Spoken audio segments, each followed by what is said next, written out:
कहना है। तो सबसे पहले बिहार की जनता को बहुत बहुत धन्यवाद, उनको बधाई हो। उन्होंने बढ़ चढ़कर इस 2025 के विधानसभा चुनाव में अपनी हिस्सेदारी दिखाई, जो लोकतंत्र के लिए बहुत ही अच्छा है।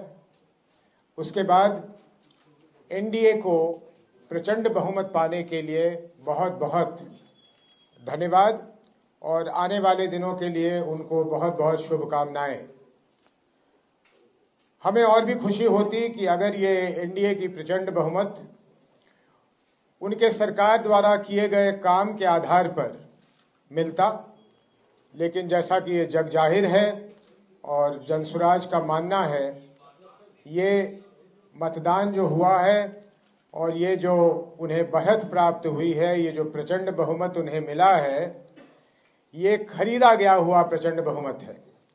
पहली बारी देश में, हालांकि छोटे छोटे ऐसे प्रयास होते रहे हैं, लेकिन पहली बारी मेरा मानना है, हम लोग सबका मानना है और अधिकांश बिहार के लोगों का मानना है, बाहर के लोगों का मानना है।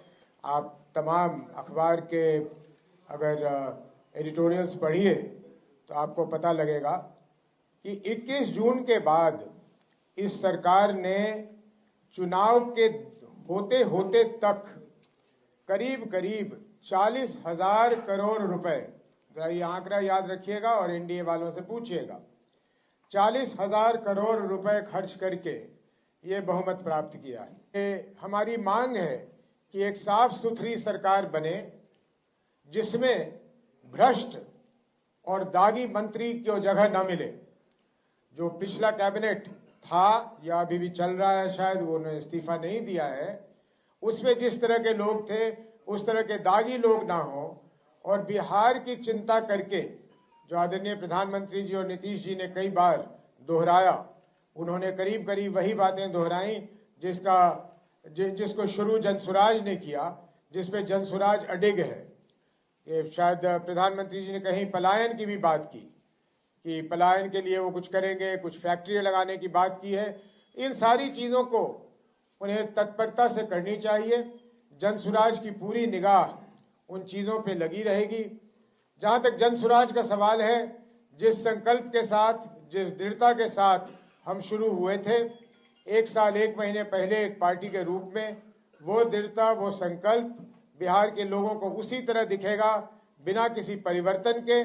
और हम जिस तरह से सरकार की नाकामियों को और सरकार के भ्रष्टाचारों को उजागर करते रहे हैं, भ्रष्टाचारियों को, वो हमारा सिलसिला वैसे ही चलता रहेगा, अनवरत चलता रहेगा।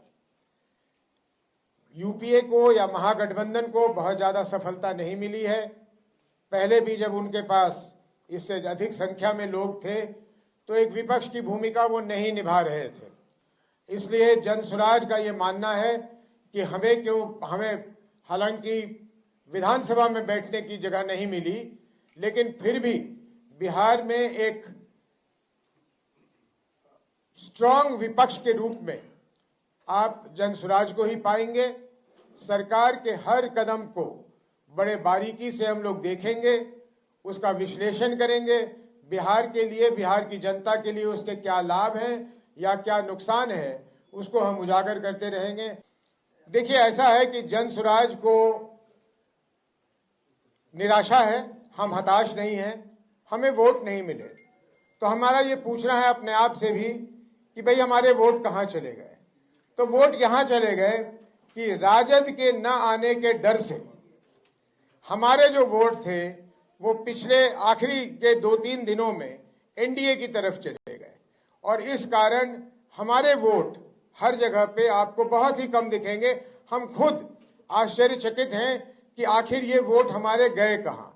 लेकिन वोट जाने का मुख्य कारण ये है कि राजद के आने के डर से, मैं महागठबंधन भी नहीं कह रहा हूं, उसमें कांग्रेस से उतनी डर नहीं थी उनको, लेकिन राजद के ना आ जाने की वजह से, कि राजद ना आ जाए, उन्होंने वोट शिफ्ट किया।